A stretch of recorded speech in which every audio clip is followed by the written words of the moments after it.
Thank you, Mr. Chairman, and it's my pleasure to introduce to the Housing and Insurance Subcommittee Mr. Evan Hecht, the founder and CEO of the Flood Insurance Agency, which is based in Gainesville, Florida. They wrote their first private flood insurance policy in our state on October 24th, 2013.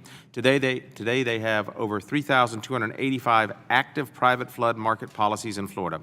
Visiting your company's website, I am very impressed with the positive response your flood insurance policies have received. Florida homeowners deserve more choices when it comes to flood insurance. I'm excited for this subcommittee to receive your testimony and for you to be able to provide a perspective outlining the unique needs of our state and the benefits homeowners can receive from an increase in private flood options. Thank you, Mr. Hecht, for joining us, and I yield back the balance of my time. Thank you, Chairman Duffy, Ranking Member Cleaver, and members of the subcommittee. My name is Evan Hecht. I am the CEO of the Flood Insurance Agency. Thank you for this opportunity to testify. The mission statement of my company is to provide affordable flood insurance to the maximum number of property owners and business owners in the United States. We have been an active marketing participant of the Write Your Own National Flood Insurance Program for almost 30 years. For the past 3.5 years, we have underwritten and distributed private market flood, an alternative to FEMA flood insurance. We are one of the largest, if not the largest, writer of private flood insurance currently in the United States, providing over $3.5 billion of property coverage to more than 18,500 consumers. Private flood insurance alternatives to FEMA's NFIP have now become commonplace. They first became available simultaneously with the unintended consequences of the Biggert-Waters Flood Insurance Reform Act in October of 2013. Our company is just one private market provider, and every day we renew a previously written policy every 6 minutes. We write a new policy every 10 minutes. The general public's knowledge of the existence of alternatives to the NFIP is readily evidenced considering a unique user visits our website every 52 seconds. While it is understandable that some might believe the private market would only want to write FEMA's best risks and leave all the poor risks in the NFIP, from our point of view, almost exactly the opposite is taking place. Nearly all of our 18,500 risks were FEMA-subsidized policies, the policies FEMA believes are 45% to 50% underpriced. Our risk selection is based on reports from the GAO to Congress summarizing total premiums received and claims paid from 1978 to 2011, comparing actuarial results to subsidized results. The subsidized premium increases over the past 10 years have far outpaced the actuarial premium increases during the same time period. I have provided 3 examples of actual rate increases. An actuarially rated policy for a property in California has increased 65% over 12 years, while a subsidized rated policy written in Illinois has increased 153% over 11 years, and another subsidized rated policy written in Louisiana has increased 285% over 10 years. All of our 18,500 private market flood policies are written with Lexington Insurance Company, a member of AIG, or Lloyd's of London. Both are surplus lines insurers.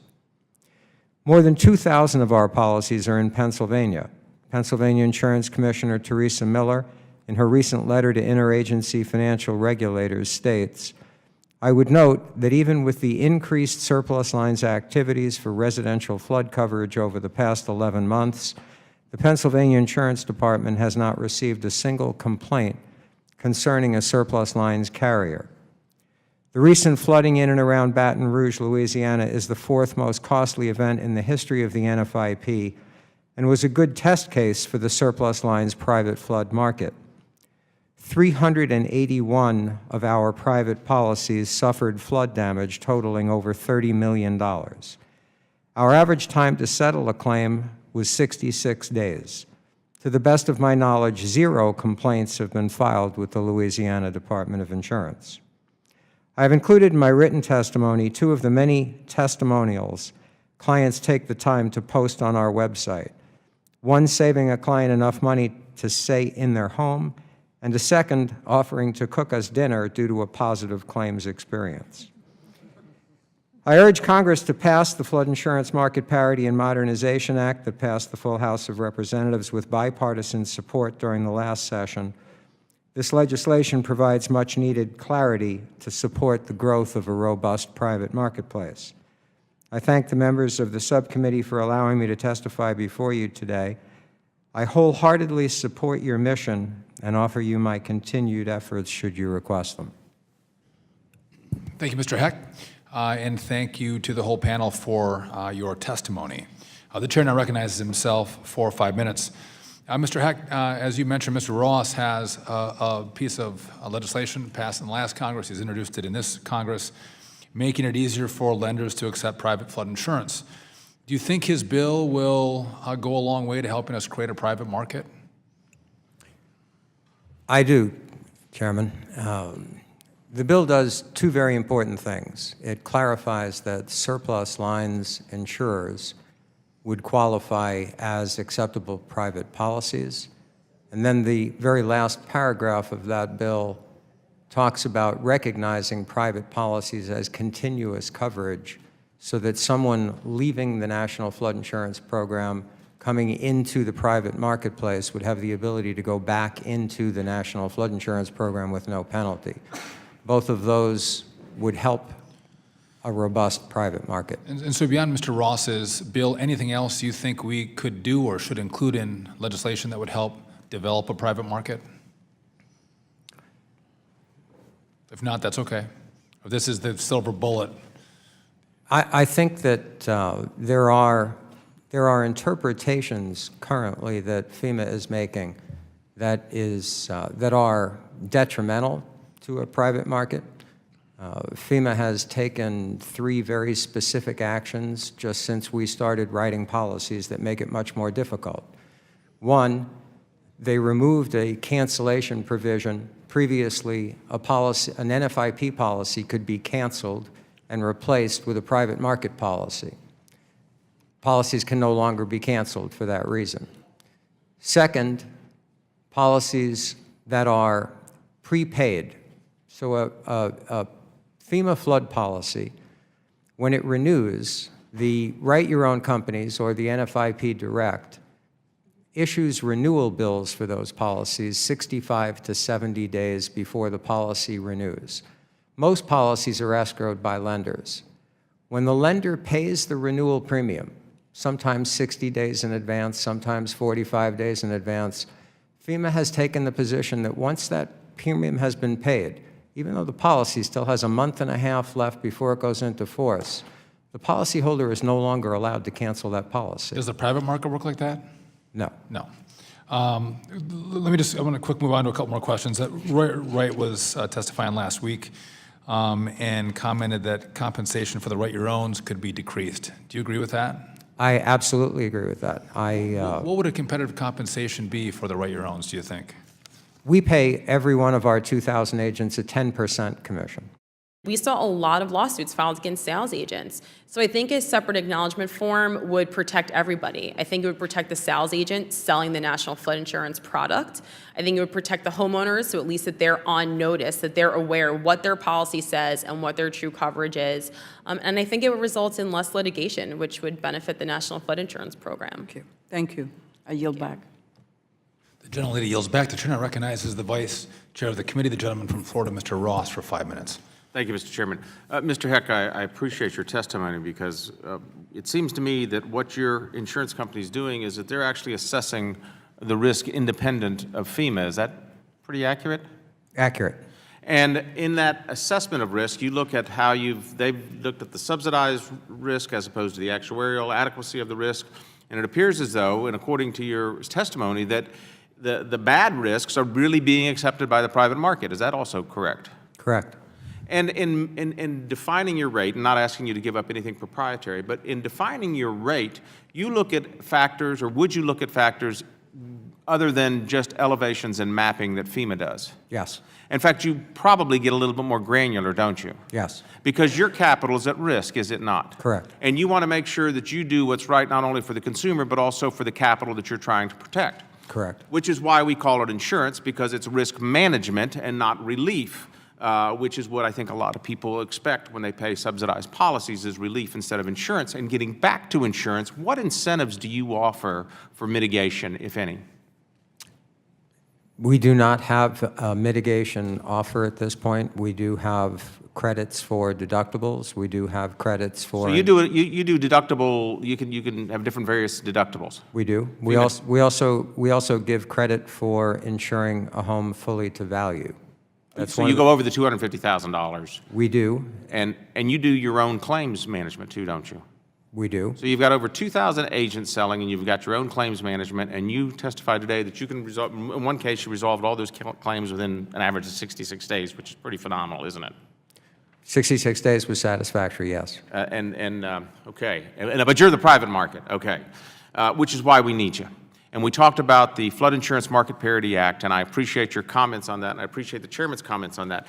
Would it not be appropriate to get this put into law sooner than the expiration of the National Flood Insurance Program at the end of September?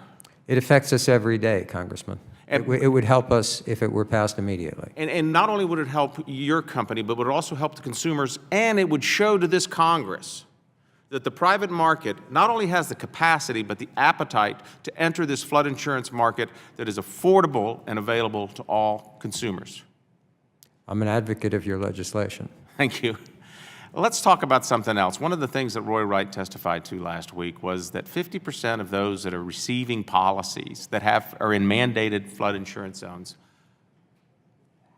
let their coverage lapse, and there seems to be no enforcement. Does anybody on the panel have a suggestion as to how we maintain continuous coverage so we don't have a lapse in coverage and an even greater liability to the National Flood Insurance Program? I think the percentage of penetration of mandatory purchase is understated. There's a robust lender-placed force-placed flood insurance market, and I believe that that's where a lot of those policies are.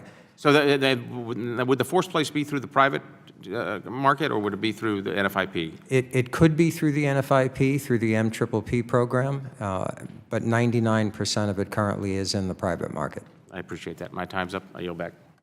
The chair now recognizes the gentleman from California, Mr. Royce, for 5 minutes. Thank you, Mr. Chairman. Mr. Hecht, you testified that, of course, no private market provider will choose to write FEMA's severe repetitive loss properties. And really, that's no surprise, because repeatedly flooded properties make up 1% of those insured by NFIP, but it represents 25 to 30% of all the flood claims. And so they're not a good risk for private insurers or for the American taxpayer. And today, Congressman Blumenauer and I introduced a bill, H.R. 1558. This is the Repeatedly Flooded Communities Preparation Act. And the concept here is to proactively reduce flood risk instead of continuing our current model of rebuilding these properties over and over again. The way we do it, and let me just give you by way of example. We've got a couple of cities here, Tulsa and Charlotte. Both have had very pronounced success in decreasing flood risk, because what they did was proactively take on a plan for stormwater management. That's the first thing they did. Promoting voluntary buyouts, sometimes that can be effective. Reviewing new development proposals for flood impacts every time one came up, and steering development away from risky areas. So that's part of their plan. Many of their peers, though, many of the other cities and communities have not kept up with that kind of approach. So what this bill would require is that communities with a large amount of repeatedly flooded properties to implement plans, to have that city council or those counties put forward that plan for lowering flood risk, and then in terms of keeping the records, holds them accountable for failing to act. That's what the bill does, and I would just ask for thoughts on this issue. And I also would ask Mr. Hecht a follow-up question here that I wanted to get to, and that's, do you think the home buying public truly grasps flood risk? Is this registering with them? Do they understand how subject to hazard their property is when they talk with their realtor? Do they understand how flood risks change over time when areas nearby are developed or when a forest fire might occur? And so maybe I could ask the panel also on that aspect about recommendations for how we can change this lack of education on flood risk. Besides just what we could do at the county level or city level, how do we improve take-up rates for flood insurance and strengthen these mitigation efforts? Let me address both of your questions. My statement that, of course, we would not want to write severe repetitive loss properties is a statement that we would not want to write severe repetitive loss properties at rates that were competitive with FEMA, because FEMA charges much too little for the severe repetitive loss properties. The Wharton study last year regarding consumer recognition of flood risk, consumers actually overestimate, per their study, consumers overestimate consumers think their property is going to flood more than it actually does. They overestimate that, but they underestimate the amount of damage that an actual flood would do. Mm-hmm. Well, I think probably there are a number of federal agencies that use FEMA, use the mapping. They don't help pay for it. And now nobody's going to pay for it if this is approved. Is this disastrous, Mr. Hecht? Ms. Cleaver, as part of my written testimony, I suggested, similar to Senator Warren yesterday, some of the other panel members, that private policies are assessed a fee, the same policy fee that the federal policy has, and that we remit that money to FEMA to augment the money that you have for the mapping. The private market is going to use independent mapping, but we're also going to have to rely on your mapping because of the mandatory purchase guidelines. So I'm a big supporter of our participation in your effort. Thank you, Mr. Chairman, and thank the panel today. It's a great panel. You guys are very, very informative, and appreciate your being here. Mr. Hecht, quick question for you. We had a great discussion so far on private sector involvement in flood insurance. What do you see as the capacity for the private sector to get involved? How much more? I think Mr. McGinnis a minute ago said 5.5 million policies in NFIP. How many of those do you think the private sector can absorb in, say, 5 years' time? If there was an ability to be, for instance, Mr. Ross's bill would pass and there be able to be parity with the policies. That's really a question for the capital markets, not a question for the distribution system. We currently, we've written 18,500 policies. The capital markets that have provided us with capacity, we would be able to maybe double what we have written so far. At that point, we're going back to the capital markets and asking which other capital markets would like to provide capacity. Okay, as a private insurance company, you have reinsurance, I guess. Now, I am. Or you're the agent. I am not the. Yeah, I'm an administrator. I'm a program administrator and a cover holder. So I'm not the insurance company. Okay. So Lexington Insurance Company, part of AIG, they have reinsurance. It kicks in at a $1.5 billion level. Some of our syndicates at Lloyd's of London have reinsurance that participates as low as $1.5 million. So that's 1,000 times difference in terms of a factor of 1,000 in terms. The reason for that is some can absorb the risk and others can't, or is correct. That, okay. You know, you were talking a while ago about actuarial rates. I know that Mr. Ross is from Florida, and his state went to replacement cost rates based on the value of the home, such that if you had a $50,000 house, you'd be based on the cost to replace the house versus a $250,000 house.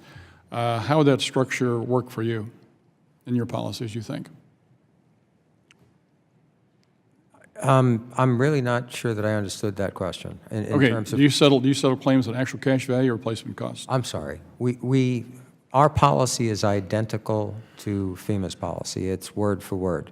So there are certain structures that qualify for replacement cost, and there are certain policies that qualify for actual cash value. Okay, with regards to the rates, what about, how would it affect the rates if you went to replacement cost rates and availability of that sort of coverage to the insured? The actual cash value settlement reduces claims by approximately 22%. So the rates would go up approximately 22%. Again, on just those properties that are currently written at actual cash value. About 60% of our policies qualify for replacement cost, the same as the National Flood Insurance Program. Okay. Commercial properties are at actual cash value, non-owner occupied residential structures are at actual cash value. Those are the ones that you're talking about. Very good. Thank you very much. My time is expiring. Thank you, Mr. Chairman. The gentleman yields back. The chair now recognizes the gentleman from Michigan, Mr. Trott, for 5 minutes. Thank you, Chairman. I thank the panel for their interesting testimony, and I want to ask the entire panel, and start by Mr. Hecht thanking you for your comments, because it gives me confidence that the private sector can fill the void that we are hoping to solve by making this program sound. But my concern is 1.6% of the policyholders, so roughly 85,000 people of the 5.1 million, account for 24% of the claims. And so any solution has to deal with creating an actuarial rate that's going to make the program solvent. I'm interested in your comments on how we can transition to that without creating sticker shock for the homeowners, and how we can do it without disrupting the real estate markets by causing the premiums to become unaffordable. Well, I think anything, the rates for severe repetitive loss properties have to be coincident with the risk. If the policyholder is not going to pay for that risk, then it has to be dealt with in some kind of an entitlement program mode. The insurance companies are not going to subsidize that risk. The risk is what the risk is. We are not going to compete at the rates that FEMA is currently charging for that 1% of the policies. Mr. Hecht, so let's fast forward maybe 10 years from now. Let's assume the private sector is playing a greater role. Interested, if we got rid of the non-compete clause, what impact that would have? And then long term, if we came up with a model that dealt with the repetitive loss properties in a fair manner, so people could be transitioned and not lose their homes because of increases, do you see a need for NFIP long term? I do see a need for the NFIP. The general principle of insurance is the distribution of risk. What the private market brings to the NFIP right now is a further distribution of risk. So if you whatever the percentage is, if the NFIP ended up with 80% of the risk and the private market ended up with 20% of the risk, it's spread so that the taxpayer is not on the hook for 100%, they're on the hook for 80% of a disaster. Thank you. The gentleman's time has expired. The chair now recognizes the gentleman from Pennsylvania, Mr. Rolfes, for 5 minutes. Thank you, Mr. Chairman. Mr. Hecht, I want to talk a little bit about your experience. I think $3.5 billion in coverage for 18,000 customers, approximately. Correct. So I guess you're one of the largest private flood insurers out there. As you noted in your testimony, there is an ongoing debate about whether private sector flood providers like yours would be prone to cherry picking as they begin to play a greater role in the industry. You seem to believe that cherry picking concerns are misplaced. Can you elaborate on why you disagree with this commonly held belief? Yes, thank you for the question. The last actuarial rate review that FEMA reported to Congress was in 2011 in substantiation of the 2009 rates. When we look at that review, the policies that FEMA says are actuarial produced 121 dollars of loss for every $100 of premium. It had a 121% loss ratio. Their actuarial policies had 121% loss. The subsidized policies only had 114% loss. The subsidized policies are a better insurance risk to value for the private market. That was as of 2009. That's why in my testimony what I did was I substantiated that the rates for subsidized policies have increased at a much faster pace than the actuarial policies. The subsidized policies are the policies that we now consider rate adequate. FEMA's worst performing category of risk was elevation rated A zones. For that 32-year period, the loss ratio was 163%. Their preferred risk policies, the loss ratio for that 32-year period was 133%. Yet their most hazardous classification of velocity, V zones, during that same 32-year period, the loss ratio was 47%. As a private insurer, I want to write risks that are going to have a 47% loss ratio, not a 163% loss ratio. We are not cherry-picking the risks. We think FEMA has it upside down. Interesting. We've often heard at this committee that the private sector needs access to more NFIP data in order to expand its role in the flood insurance market. Could you elaborate on what types of data would be useful to firms like yours? We do not have any granular level data now. Most insurance risks are written at an individual level.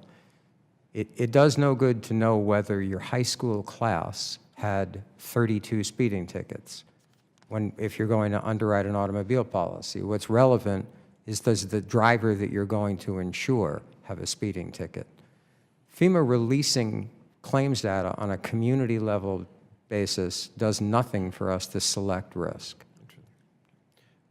You noted in your testimony that my home state's insurance commissioner, Teresa Miller, recently wrote that, quote, even with the increased surplus lines activity for residential flood coverage over the past 11 months, the Pennsylvania Insurance Department has not received a single complaint concerning a surplus lines carrier.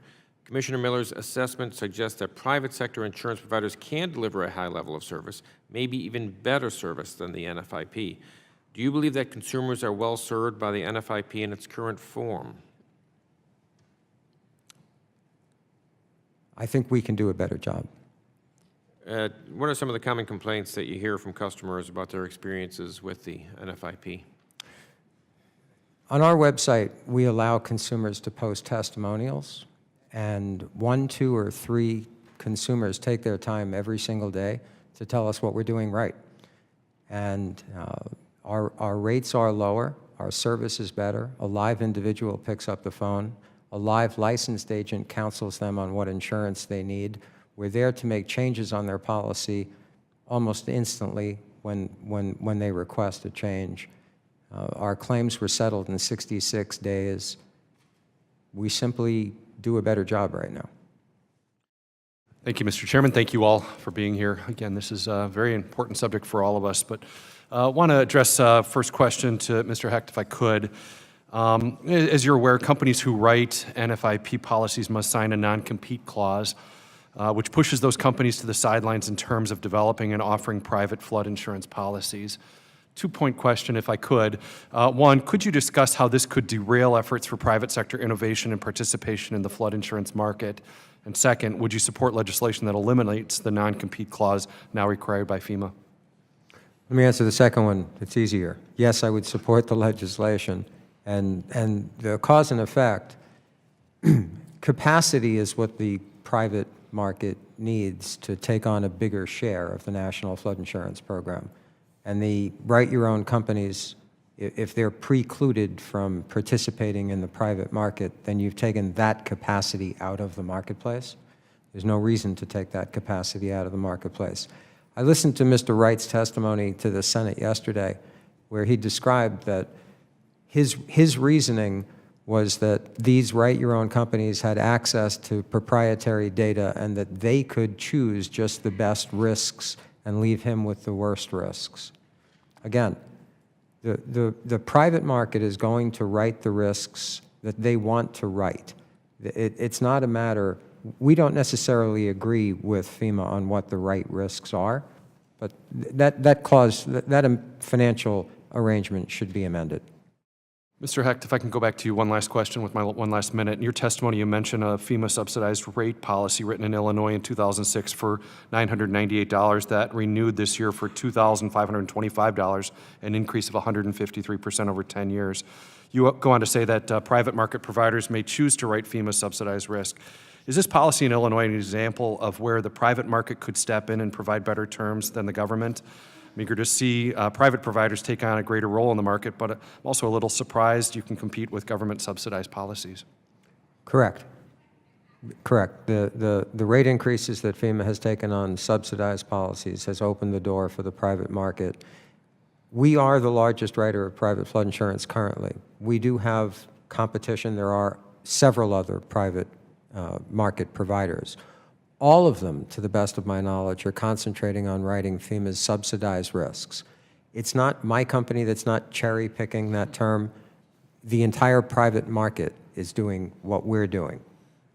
Well, again, thank you all. This is obviously an important topic. We'll keep learning from you and hopefully having that ongoing communication. I yield back, Chairman. Thank you. The gentleman yields back. The chair now recognizes the gentleman from Texas. I would just note that he's not on the subcommittee. That's why he goes last, but we welcome him here for his questions. Mr. Green for 5 minutes. Thank you, Mr. Chairman, and thank you for allowing me to be an interloper today. I thank the ranking member as well. They're both friends, and I enjoy working with them. Mr. Hecht, you insure properties in some 36 or 37 states. I'm not sure which. I've seen the two numbers, 36 and 37. Do you insure any properties now, or have you ever insured any properties in Houston, Texas? Yes. If you've insured properties in Houston, Texas, you're familiar with the Memorial Day flood that caused over $100 million in damages, approximately, and you're familiar with the Tax Day flood that caused about $1.9 billion, depending on who's counting and how you count, in damages. Now, you probably also are aware of the fact that Congress has appropriated funds to mitigate and eliminate some of these damages. The Corps of Engineers has on its docket various projects that, when completed, would mitigate and eliminate a lot of these damages. The question I have for you is this. Given that we have these $100 million floods, some debate as to whether they are 100-year floods, but very little about the cost. Given that we have these floods and people are victims more than once in certain areas, and it's prognosticated that if we completed the projects that have been authorized by Congress, money not appropriated, we would eliminate and mitigate a lot of this flooding. Your policyholders who are suffering because the projects that we have authorized have not had appropriate appropriations, they have to suffer flooding more than once. Do you tell them that they should elevate, knowing that if the property, if the flood control district had the money to properly mitigate, they might not have to elevate? Are you following me, Mr. Hecht? I'm following. How do your property, your persons that you've insured, how do they respond to this circumstance, which is not entirely unique? There are other places in the country where similar circumstances exist. How do they respond to this? There are other places in the country that similar circumstances exist. We paid $30 million for flood claims in Baton Rouge just a few months ago. That's a project that had already been approved. That project was approved 10 years ago and never came to fruition. Had the mitigation project, the floodplain management project in Baton Rouge, been accomplished, we wouldn't have paid $30 million. People wouldn't have had to have elevated their houses. They wouldn't have had to have moved out of their houses. They wouldn't have had to rebuild their whole lives. So I'm a big fan of mitigation projects. I do want to thank our panel for their testimony today. Without objection, all members will have 5 legislative days within which to submit additional written questions to the chair, which will then be forwarded to our witnesses. I'd ask that the witnesses please respond as quickly as possible. Obviously, we're on a bit of a timeline if we want to get the NFIP reauthorized before its expiration. Again, I want to thank you for your time today and your testimony, helping this panel get up to speed on your experience so we can develop the best product possible in a timely manner. With that, and without objection, this hearing is now adjourned.